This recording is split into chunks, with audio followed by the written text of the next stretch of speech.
Ya, ngomong-ngomong soal kasus laptop seperti ini, pemirsa, Juristan kan masih di luar negeri ya. Nah ini apakah artinya dia lari dan tidak bisa dimintai keterangan lagi?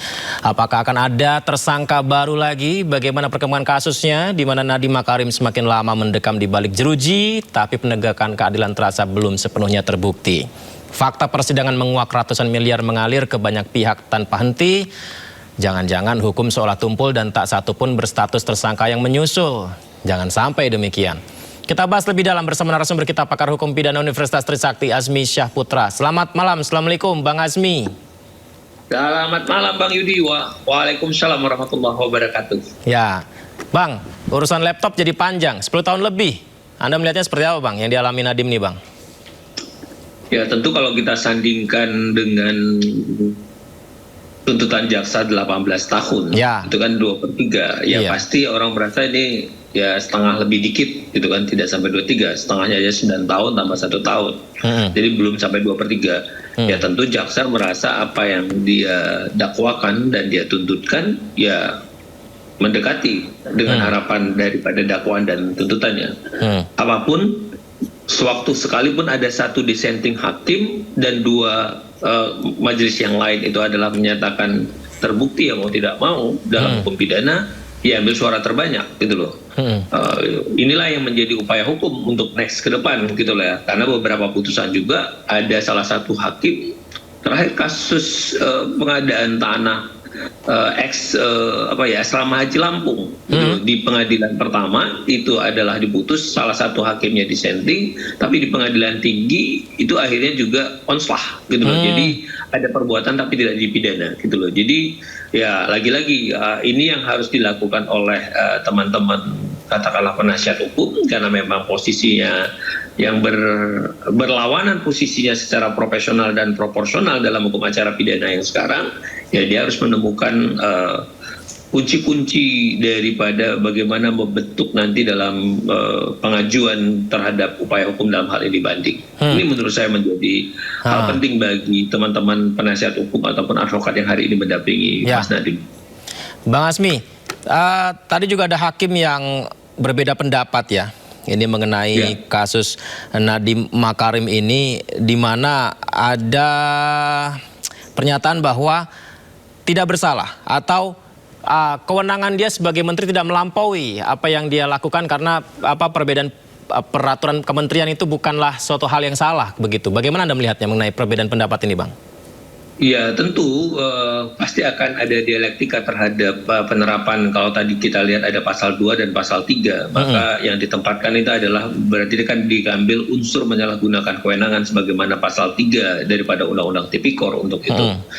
Jadi sewaktu dibilang itu adalah kewenangan, kembali nih, apakah memang benar? Ini kan lagi-lagi ada 2 sisi gitu loh. Kalau orang panas kita cari akan dingin, kalau ada orang ingin meletakkan sesuatu tidak, pasti akan ada jawabannya dengan iya. Jadi 2 itu kan saling berpasangan gitu.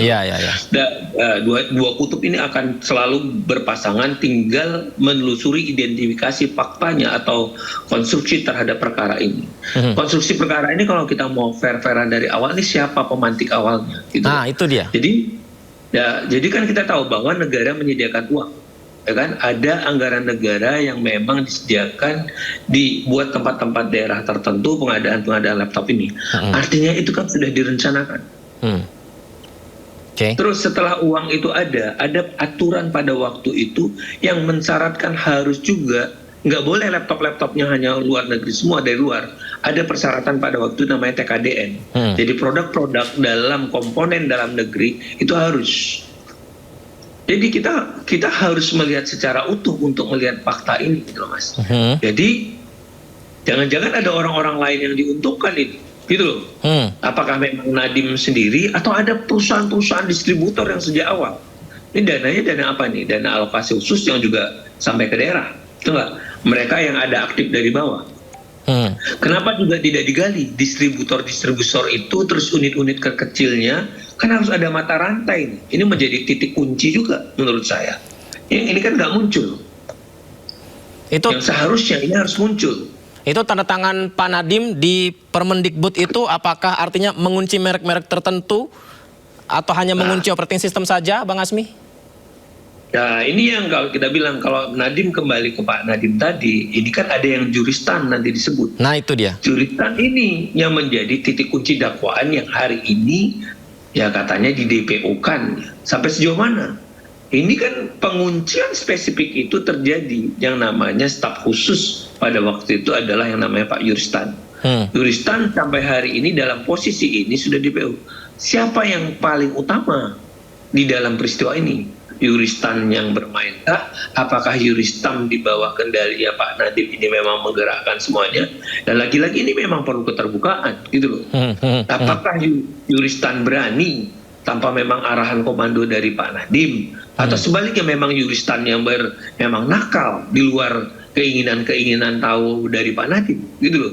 Pak Nadiem tidak pernah ada memikirkan apa-apa ya, misal ya, sehingga ini adalah mainan daripada Juristan sendiri yang memang nakal di bawah. Nah, lagi-lagi ini kan perlu dibuktikan secara hari ini, dan sampai hari ini keterangan Juristan tidak kita dapatkan. Nah, Juristan kan masih DPO ya Bang Azmi ya. Artinya kan kita belum tahu keterangan dari dia. Ketika dia misalnya ditangkap, dimintai keterangan, tapi kan Nadiem sendiri sudah divonis nih. Ini apakah keterangan ini akan merubah hasil dari yang sudah divonis ke Nadiemnya Bang Azmi?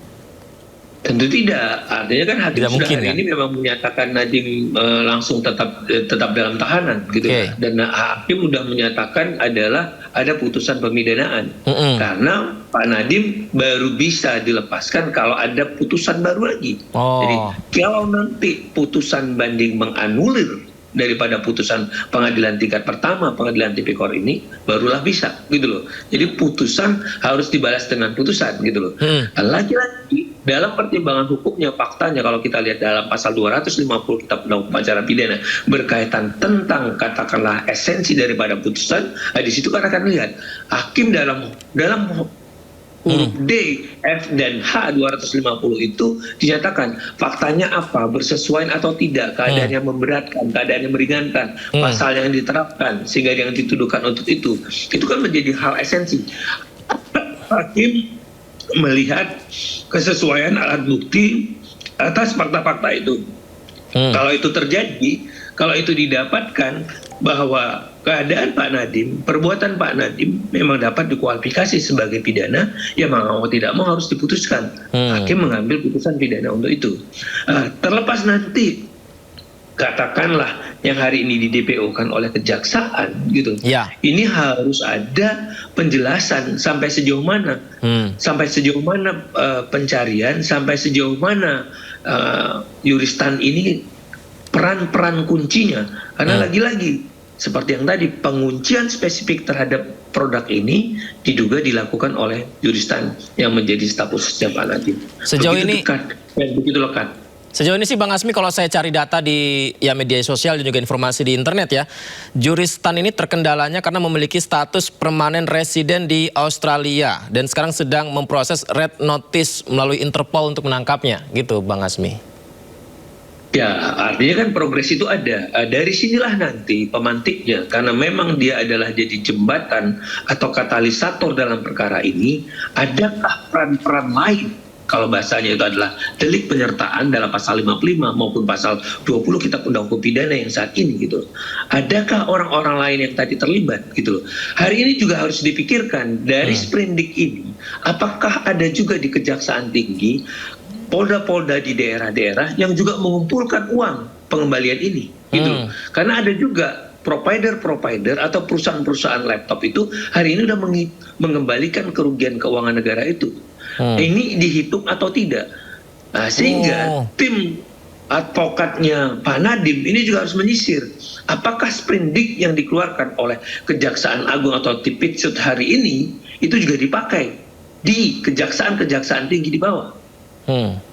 Baik. Karena ada perusahaan-perusahaan laptop atau pengadaan yang juga dipanggil. Uang itu kan ada kembalian, gitu loh. Itu juga harus dirinci ya, itu bagaimana pengembaliannya, sekarang udah di mana gitu ya? Iya. Jadi kan akhirnya apakah bisa menjadi pengurangan buat Pak Nadiem segala macam. Sangat tidak proporsional juga kan kalau ini dibebankan juga ke Pak Nadiem langsung. Jadi negara juga harus mendapatkan proporsional kan gitu loh. Ya kalau memang kejahatannya tadi diminta seperti ada berapa 809 M, bahkan ditambah lagi 5,68 T. Baik. Baik, Bang Azmi, saya mencoba menyederhanakan, menyimpulkan dari, ini kan kasusnya panjang ya, dari yang Bang Azmi jelaskan juga. Berarti Pak Nadiem ini dituduh bahwa dia men-setting sedemikian rupa pengadaan laptop tersebut sudah menyiapkan sebelumnya sehingga dianggap menguntungkan dirinya. Apakah seperti itu berarti kesimpulan tuduhan ke beliau, Bang Azmi? Kalau beliau pasti bilang tidak, karena memang kebijakan itu tidak versi beliau. Tapi kalau kita mau secara menyeluruh, itu tadi bilang negara sudah ada uang, ada perencanaan. Kalau bahasa saya sudah ada buku pintar yang dirancang, sehingga pengusaha-pengusaha, orang-orang yang terlibat, betul nggak? Distributor-distributor yang tadi berlapis-lapis itu sudah tahu. Mereka lah akhirnya dengan cara menyembunyikan misalnya aplikasinya, ya kan? Oh ini aplikasi kedua. Padahal ini adalah orang dia, gitu loh. Jadi ada orang lingkaran di dalam Juristankah untuk meng-markup-kah, untuk tadi kita bilang mengunci spesifikasi-kah, ini kan nggak terbuka. Kalau uang itu digelontorkan, uang negara itu udah ada, Bang. Jadi sebelum tahun 2000, katakanlah 2000 itu uang belanja itu udah diperkirakan, Bang. Ya, udah ada. Di kementerian ini ada uang ini. Dibagi-bagikan. Oke, kita koordinasi ya sama menteri ini, kita koordinasi sama daerah ini, termasuk kami ada loh uang. Hari ini itu Pemda kita, daerah kita itu nggak bisa, kebanyakan tidak bisa menghidupi daerahnya sendiri. Punya ketergantungan ke pusat.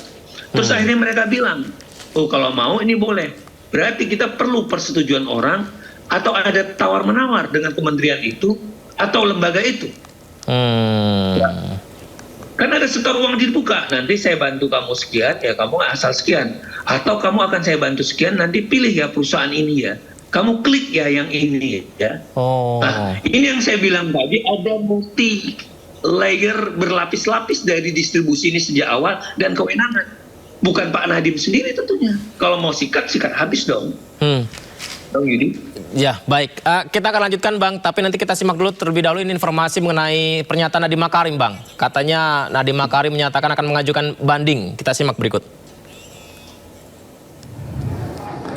Kita menanyakan pertanyaan sangat besar kepada sistem hukum kita. Kita menanyakan apakah kebenaran, apakah keadilan masih ada artinya. Dan hari ini terjawab. Semua fakta-fakta pengadilan diabaikan. Saya divonis 10 tahun plus 5 tahun, jadinya 15 tahun. Saya divonis dengan fakta-fakta yang sangat tidak masuk akal.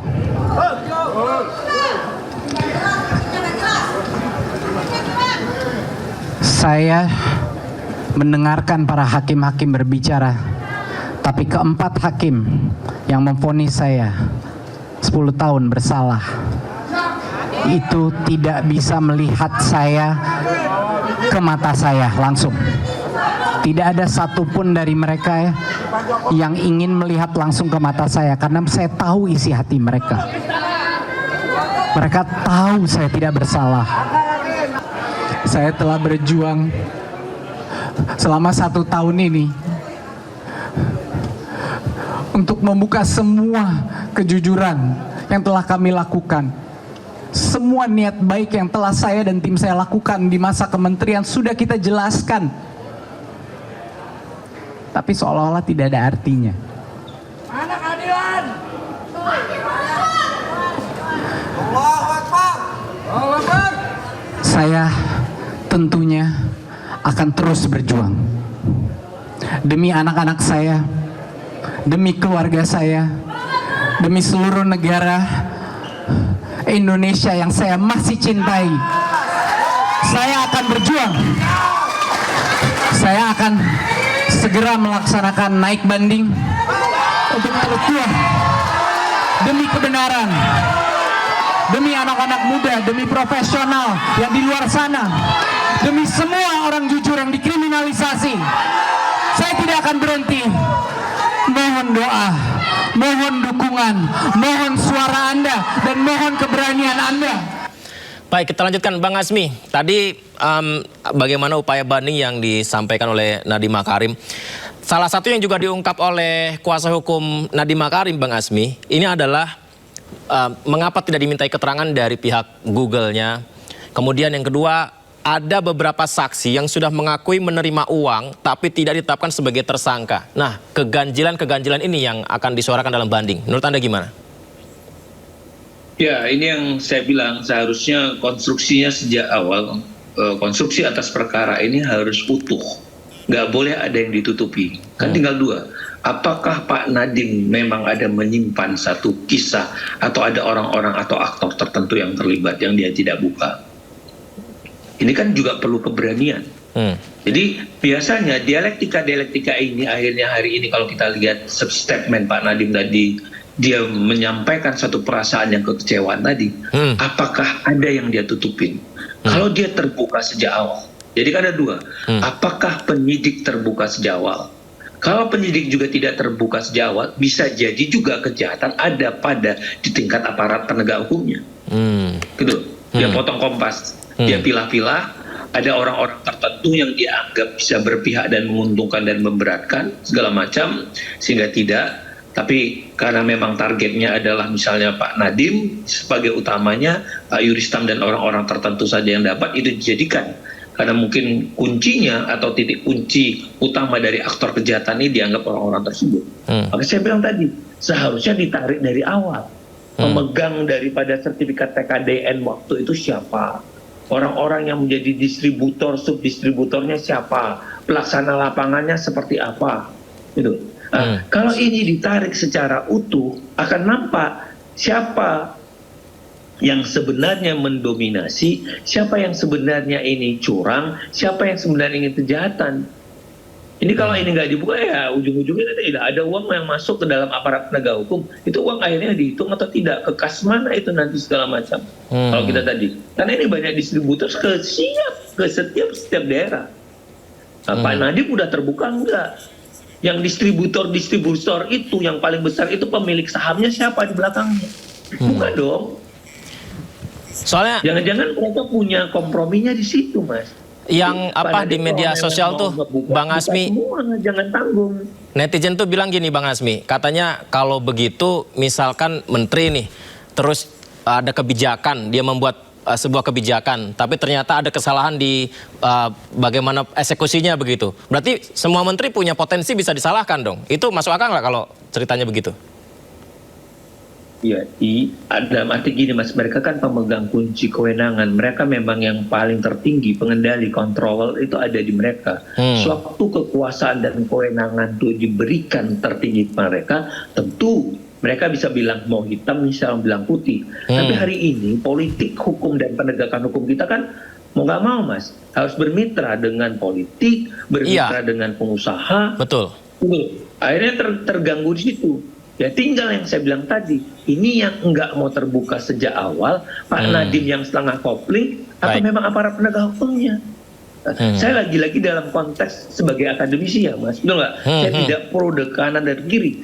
Tapi kalau perkara penyelidikan itu membuat peristiwa ini terang, lengkap, kalau itu terang berarti tidak ada yang dikurang-kurangi, ya kan, lengkap, tuntas. Tapi kalau sejak awal ada yang digelapkan dari peristiwa penyelidikan dan penyidikan ini, ya nggak akan tuntas-tuntas.